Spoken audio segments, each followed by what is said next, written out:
Hello everyone. I hope you all are doing good and working hard for your dreams. Today we are going to discuss about a very important topic, that is your sympathetic and parasympathetic nervous system, right? Uh, where's the hand here? Sorry. So suppose this is your spinal cord. One second, let me open my pointer. So suppose this is your spinal cord. So we have cranial, we have thoracic region, we have lumbar region, and we have sacral region. Okay. So the nerve fiber which are arising from your cranial and sacral part, making your parasympathetic nervous system, and the nerve fiber which are arising from the thoracic and the lumbar part are responsible for the formation of sympathetic nervous system. That is, the craniosacral part is responsible for the formation of your parasympathetic part, while the thoracolumbar region is responsible for the formation of the what sympathetic nervous system. Repeating again, cranial and sacral से जो nerve fiber निकल रही है responsible for the formation of parasympathetic nervous system, that is your craniosacral part, while the nerve fiber which are arising from your thoracic and your lumbar region are responsible for your formation of sympathetic nervous system, that is your thoracolumbar region. Okay. And एक होता है हमारे पास post ganglionic. ठीक है। तो pre ganglionic मतलब जो हमारा सीएनएस और स्पाइनल कॉर्ड से निकलकर एक टफ्ट बना रहा है। ठीक है। उस टफ्ट ऑफ फाइबर को हमने बोल दिया प्री गैंग्लियोनिक। उस टफ्ट ऑफ फाइबर से जब वो नर्व फाइबर अपने टारगेटेड ऑर्गन में जा रहे हैं, तब हमने उनको बोल दिया पोस्ट गैंग्लियोनिक। ठीक है। तो बेसिकली हमारे गैंग्लियॉन्स में एक न्यूरोट्रांसमीटर होता है, उस न्यूरोट्रांसमीटर को हम बोलते हैं एसिटाइल कोलिन। ठीक है। The ganglion in which we have one neurotransmitter, ठीक है, इज योर एसिटाइल कोलिन। ठीक है। So basically we have your, as I have mention, we have pre ganglionic and we have post ganglionic, right.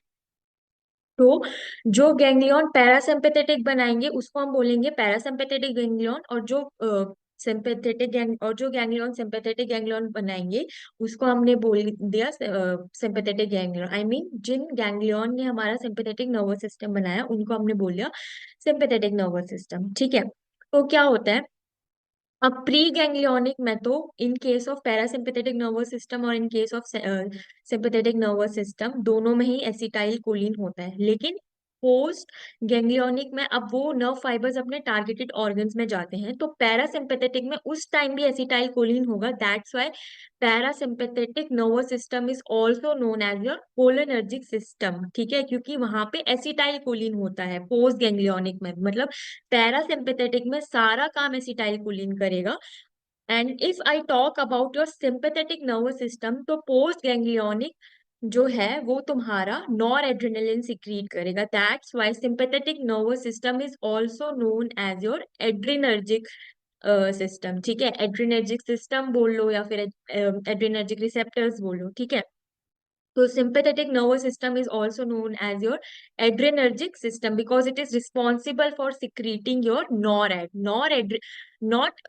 adrenaline। मतलब नाम से हमें लग रहा है लाइक एड्रेनर्जिक रिसेप्टर्स या एड्रेनर्जिक सिस्टम के नाम से लग रहा है कि sympathetic nervous system is responsible for secreting adrenaline, but no, it is secreting your adrenaline, that's why it is known as your adrenergic system।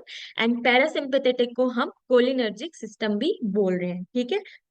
I hope this is clear now. Then we have actions, like we have different actions of parasympathetic nervous system and sympathetic nervous system, right? So coming to the actions of both, so basically parasympathetic nervous system depresses your heart, while sympathetic nervous system increases your cardiac activity। sympathetic या sympathy से याद रखो कि sympathetic nervous system जो है हमेशा उसको heart के टूवर्ड सिंपैथी रहेगी। ठीक है, सिंपैथी रह रही है तो कार्डियक एक्टिविटी को इंक्रीज कर रहा है, लेकिन पैरासिम्पेथेटिक नर्वस सिस्टम को हार्ट के टूवर्ड्स कोई भी सिंपैथी नहीं है। That's why it is suppressing your cardiac activity. So sympathetic nervous system cardiac activity को स्टिमुलेट कर रहा है क्योंकि वो हार्ट को सिंपैथी दे रहा है, while parasympathetic is depressing your heart, that means bradycardia होगा पेशेंट को। Then coming to the other organs like bronchus, pupil, urinary bladder, GI, ठीक है, इनमें क्या होगा, पैरासिम्पेथेटिक सिर्फ हार्ट को डिप्रेस करेगा लेकिन बाकी सब चीज को वो एग्जैजरेट करके रखेगा, लेकिन सिंपैथेटिक नर्वस सिस्टम सिर्फ कार्डियक सिर्फ हार्ट को सिंपैथी दिखाएगा लेकिन बाकी हर जगह वो चीजों को सप्रेस करके रखेगा। सो पैरासिम्पेथेटिक अगर हार्ट को डिप्रेस कर रहा है तो वो bronchus, pupil, urinary bladder, GI और ग्लैंड को वो एग्जैजरेट कर रहे हैं, ठीक है। हाँ, ब्रोंकस में it is responsible for broncho constriction while the sympathetic nervous system is responsible for broncho dilation. Pupil में it is responsible for pupillary constriction, parasympathetic is responsible for pupillary constriction. This is also known as your meiosis, while sympathetic nervous system is responsible for your pupillary dilation. D से this is also known as your mydriasis. D से dilation and D से mydriasis. Urinary bladder में parasympathetic is responsible for increased urination, while sympathetic nervous system is responsible for urinary retention. GI में parasympathetic is responsible for increasing the peristalsis movement. That's why diarrhea in case of parasympathetic nervous system, while in uh, sympathetic nervous system is responsible for decreasing the peristalsis movement. In GI, that's why in sympathetic nervous system in GI it is constipation. देन अगर मैं sexual system की बात करती हूँ ना, तो sexual system में पैरासिम्पेथेटिक और सिंपेथेटिक दोनों साथ हो रहे हैं, ठीक है। पैरासिम्पेथेटिक इरेक्शन करा रहा है लेकिन सिंपेथेटिक जो है वो इजैकुलेशन करा रहा है। अब मैंने इसके लिए एक ट्रिक बनाई है, let's see. So trick is your point and shoot, ठीक है। सो जो पैरासिम्पेथेटिक है वो पॉइंट करेगा, P for point, P for parasympathetic and P and parasympathetic means erection, ठीक है। P for point, P for parasympathetic मतलब इरेक्ट करा रहा है। Then S for sympathetic, S for shoot. So sympathetic nervous system जो है वो इजैकुलेट करा रहा है, शूट करा रहा है, ठीक है। आई होप इस ट्रिक से थोड़ा याद करने में इजी रहेगा। P से your point and P से your parasympathetic nervous system. So parasympathetic nervous system is responsible for your erection, while S से sympathetic nervous system and S से shoot. So that's why sympathetic nervous system is responsible for ejaculation. ठीक है। Then glands की बात करूं तो parasympathetic में increase हो रहा है secretion and sympathetic में decrease हो रहा है। तो पैरासिम्पेथेटिक सब ऑर्गन्स को एग्जैजरेट करेगा except the heart, while sympathetic जो है सिर्फ हार्ट को एग्जैजरेट करेगा, बाकी सब ऑर्गन को वो सप्रेस करके रखेगा। Then we have three drugs like hemicholinium, vesamicol and botulinum toxin. So जो ये तीन ड्रग्स होती है ना, ये बेसिकली एसिटाइल कोलिन को जो है वो इनिबिट करके रखती है। अब एसिटाइल कोलिन को इनिबिट करके रखेंगी तो व्हाट विल हैपन, जो सिम्टम्स है ना, decrease heart rate, diarrhoea, constipation, urination, वो अपीयर नहीं होंगे, क्योंकि मैंने बताया कि जो एसिटाइल कोलिन है, मतलब एसिटाइल कोलिन हार्ट में ब्रेडिकार्डिया करा रहा है, जीआई में वो डायरिया करा रहा है, ठीक है, प्यूपिल में वो कंस्ट्रिक्शन करा रहा है, यूरिनरी ब्लैडर में वो यूरिनेशन करा रहा है। तो अगर हम ये तीन ड्रग्स दे रहे हैं बेसिकली पेशेंट को, तो that time the acetyl choline will be inhibited. So the symptoms like decrease in heart rate and the constriction of pupil and increased urination and increased peristalsis will be subsided. ठीक है।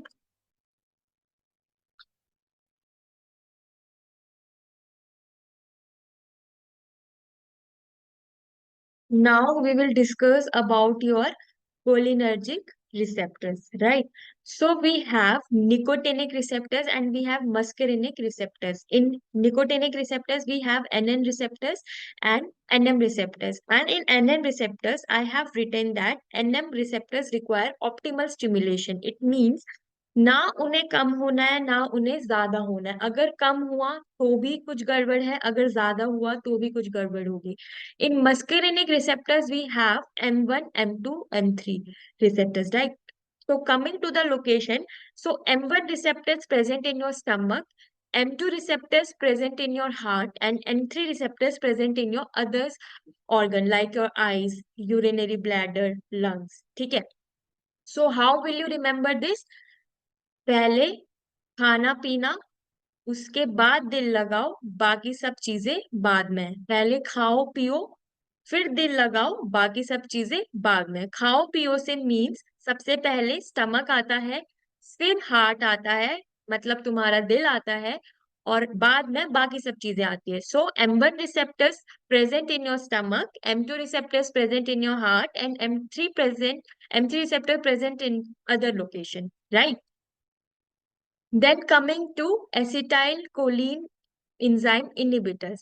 So acetylcholine inhibitor means the drugs which are responsible for inhibiting the acetylcholine enzyme. Now acetylcholinesterase enzyme को अगर हमने inhibit कर दिया तो it means acetylcholine का level बढ़ रहा है, because acetylcholinesterase enzyme जो था वो acetylcholine को कम करता है, और अगर हमने उस enzyme को ही inhibit कर दिया तो मतलब acetylcholine का level will be increased.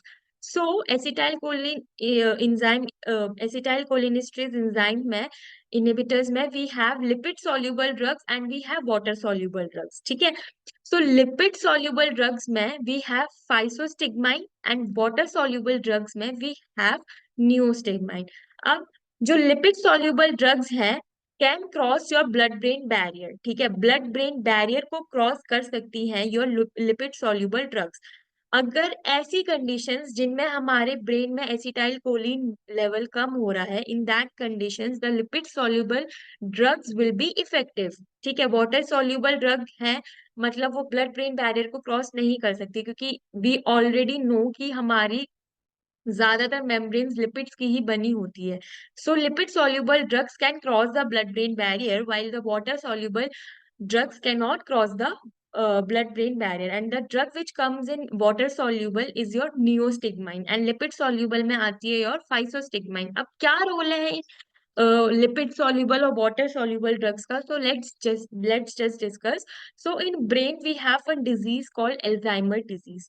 So Alzheimer disease में क्या हो रहा है? Suppose this is your brain, right, this is your brain, और ब्रेन में हमारा एक पार्ट होता है that is your nucleus basalis of मेनिन. यहाँ पे मैंने ब्लैक से मार्क भी किया है, known as your nucleus basalis of मेनिन. Now this is responsible for maintaining the memory. ठीक है, एम से मेनेट एंड एम से मेमोरी, ऐसे याद रखना. बेसालिस ऑफ मेनेट, एम से मेमोरी, एम से मेनेट. ठीक है, तो ये जो पार्ट है ये रिस्पॉन्सिबल होता है मेमोरी के लिए. ठीक है, या फिर इस पार्ट में एसिटाइल कोलिन होता है. ठीक है, तो मैं अगर सिंपल वर्ड्स में बोलूं तो acetyl choline is responsible for your memory. अगर एसिटाइल कोलिन नहीं होगा तो फिर मेमोरी में डिस्टर्बन आने लगेंगे, right. So basically what is happening in Alzheimer disease is in neuron में डी जनरेशन आ रहा है. ठीक है, जो एसिटाइल कोलिन को यहाँ पे सिक्रीट करवा रहे हैं उनमें डी जनरेशन आ रहा है बेसिकली. तो अगर एसिटाइल कोलिन नहीं होगा तो पेशेंट की मेमोरी में दिक्कत आ रही है. This condition is known as Alzheimer disease और डेमेंशिया एल्जाइमर्स, राइट.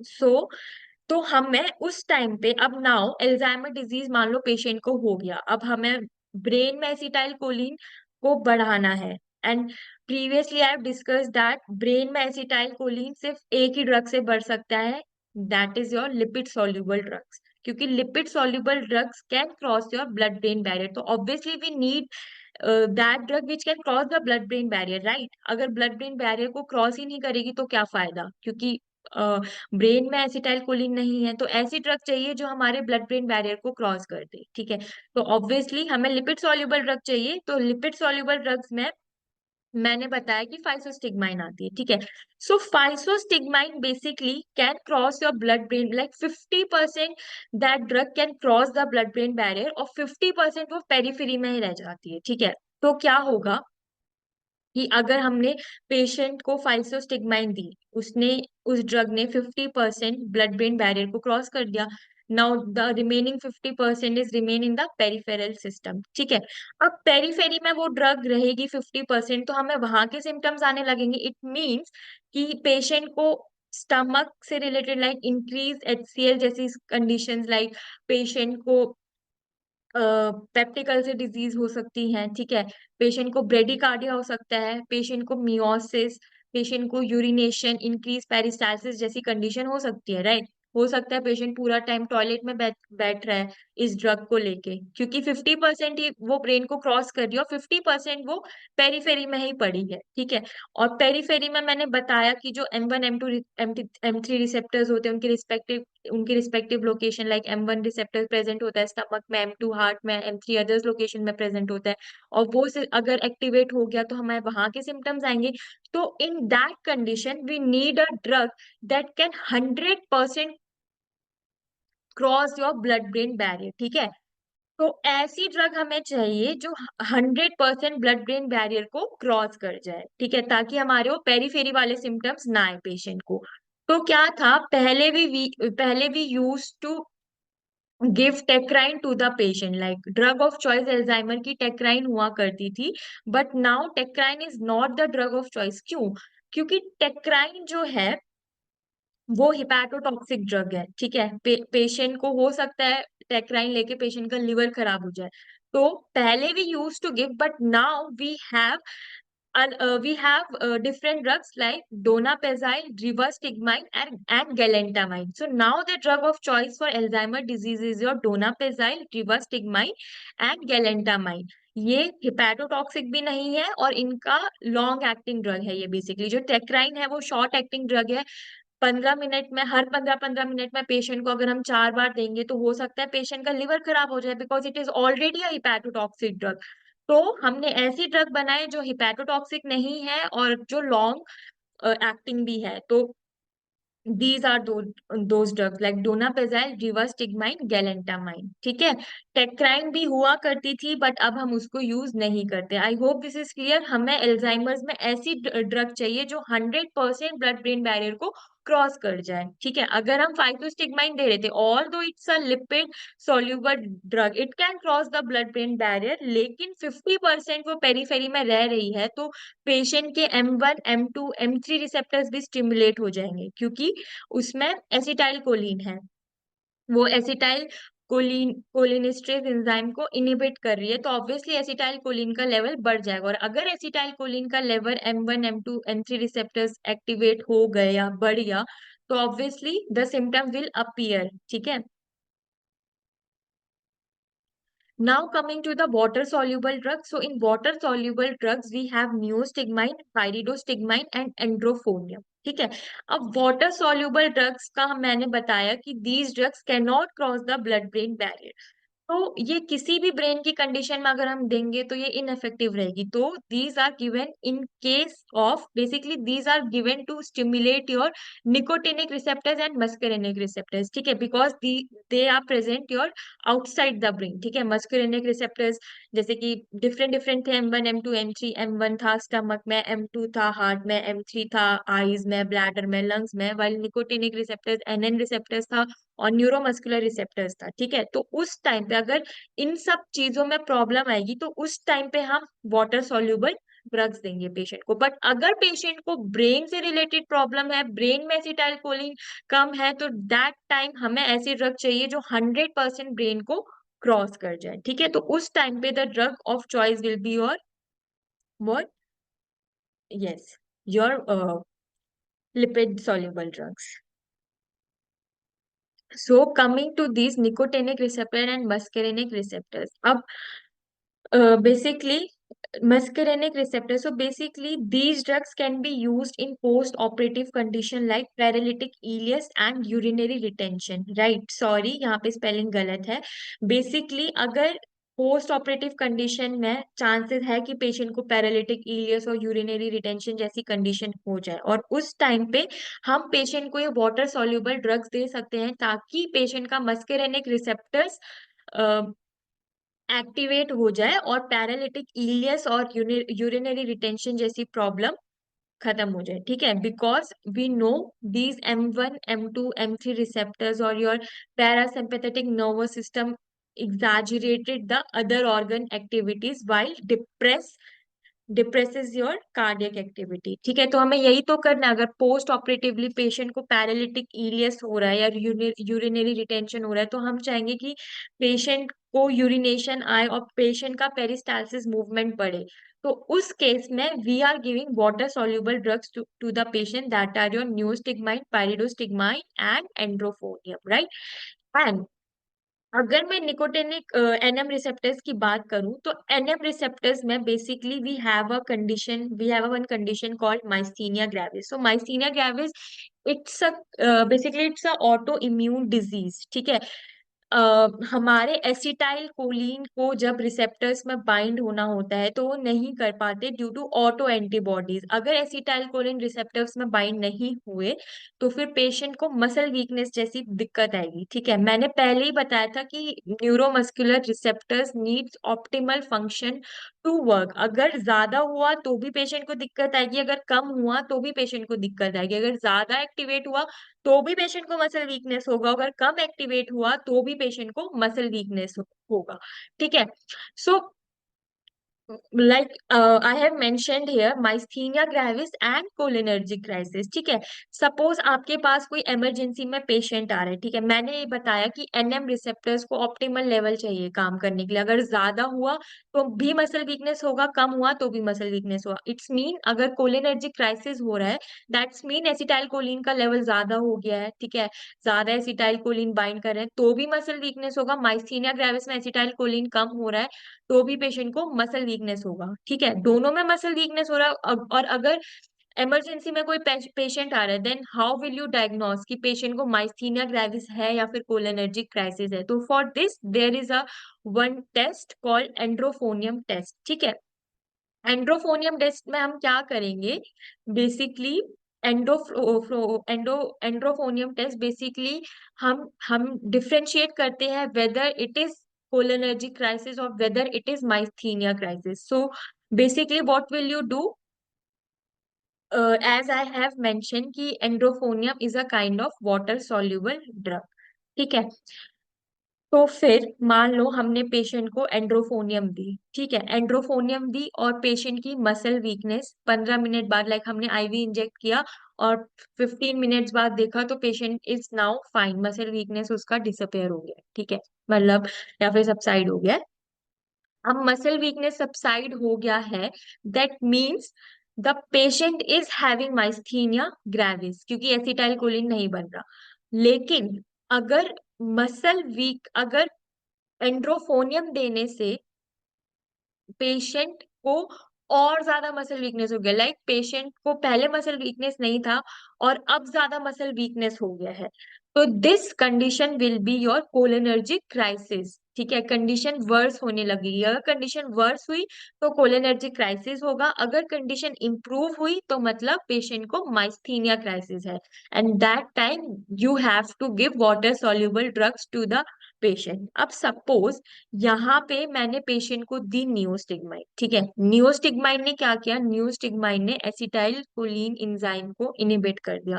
ठीक है, एसिटाइल कोलिन एंजाइम इनिबिट हो गया तो मतलब अब एसिटाइल कोलिन का लेवल बढ़ जाएगा। एसिटाइल कोलिन का लेवल बढ़ा तो मतलब वो एनएम रिसेप्टर को अब स्टिमुलेट करेगा। ठीक है, एनएम रिसेप्टर स्टिमुलेट हुआ तो मतलब माइस्थीनिया ग्रेविस की कंडीशन इंप्रूव हो गई।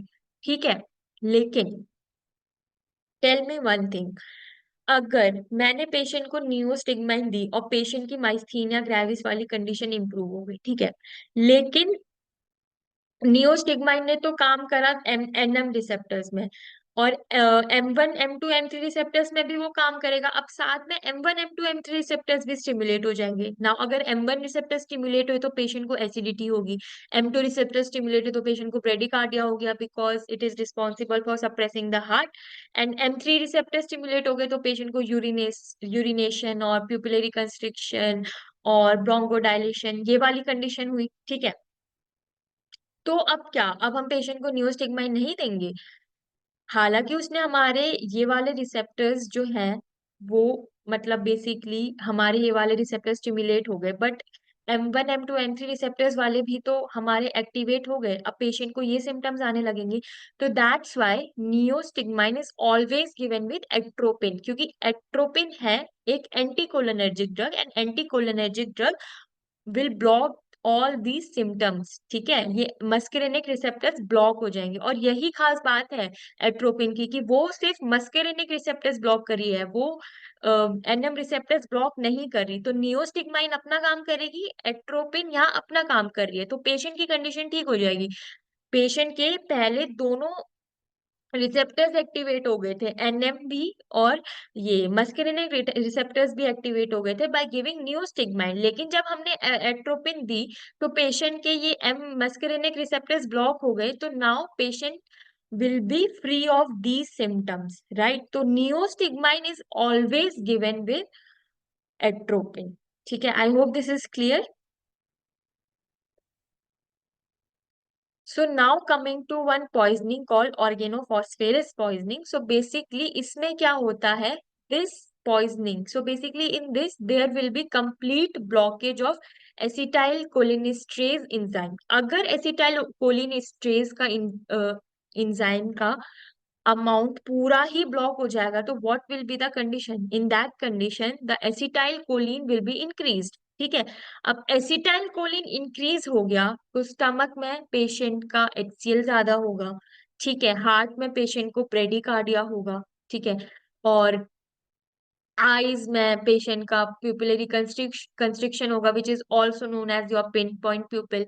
ठीक है, और ग्लैंड्स में सिक्रीशंस बढ़ जाएंगे, पेशेंट बार बार बाथरूम में ही बैठा रहेगा। So this is known as your organophosphorus poisoning. So basically in this condition the drug of choice is atropine only. ठीक है, अगर कभी भी कोई फार्मर से रिलेटेड कुछ क्वेश्चन पूछता है ना, तो आंख बंद करके बोलना है कि ऑर्गेनोफॉस्फोरस पॉइजनिंग ये है। ठीक है, and these are the typical symptoms of the organophosphorus poisoning, that is your pinpoint pupil, increased secretions and urination। जब भी organophosphorus के बारे में कोई पूछ रहा है, तो ये सॉरी, जब भी कोई फार्मर से रिलेटेड कोई कंडीशन आ रही है, तो समझ जाना कि वो ऑर्गेनोफॉस्फोरस पॉइजनिंग ही है। ठीक है, and that time the drug of choice will be your atropine. समझ आया। In organophosphorus poisoning basically there is an inhibition of acetyl cholinesterase enzyme. अब एसिटाइल कोलिनिस्ट्रेज का एंजाइम का लेवल यहाँ है, और एसिटाइल कोलिन का लेवल यहाँ है, तो that's why the symptom will be appear in the patient. ठीक है, and the drug of choice will be atropine.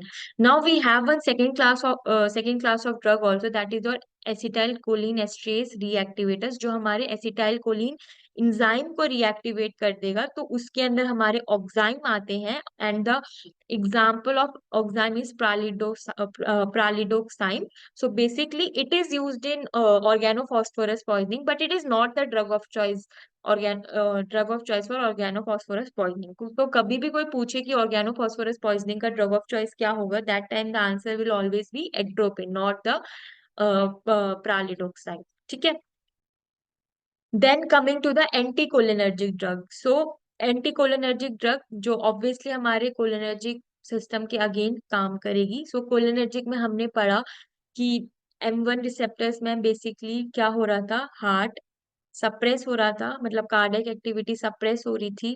M2 में, M1 में स्टमक, मतलब M1 receptors present in stomach, तो वहां पे HCl का लेवल बढ़ रहा था। ठीक है, अब मैं बात करूं एंटीकोलिनर्जिक ड्रग की, और मैं अगर बात करूं M1 रिसेप्टर्स की, अगर किसी पेशेंट को पेप्टिक अल्सर डिजीज है, ठीक है, इट्स मीन हमें वहां पे पेशेंट का HCl बढ़ा हुआ है, और हमें पेशेंट के HCl को कम करना है, तो हमें that time we need to give anticholinergic drugs. ठीक है, तो और M1 receptor blockers, like drugs which are responsible for blocking the M1 receptor, जो हमारे N1 receptors को ब्लॉक करे। अगर N1 रिसेप्टर्स ब्लॉक हो गए, तो ऑब्वियसली जो स्टमक में HCl है उसका लेवल भी कम हो जाएगा। So the example of M1 receptor blocker are pyranizapine and telanzapine, and these drugs are used in peptic ulcer disease। ठीक है, M1 receptors basically स्टमक में HCl बढ़ा रहे थे, but now if we are giving M1 receptor blocker to the patient, तो मतलब वो उसका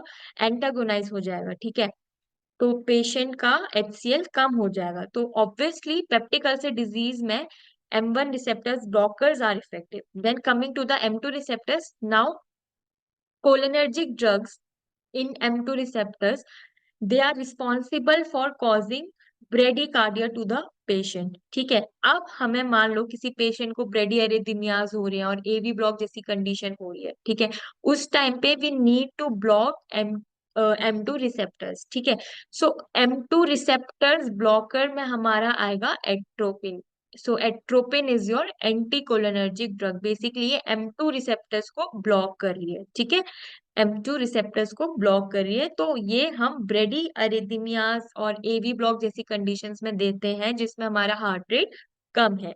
now coming to the M3 receptor blocker.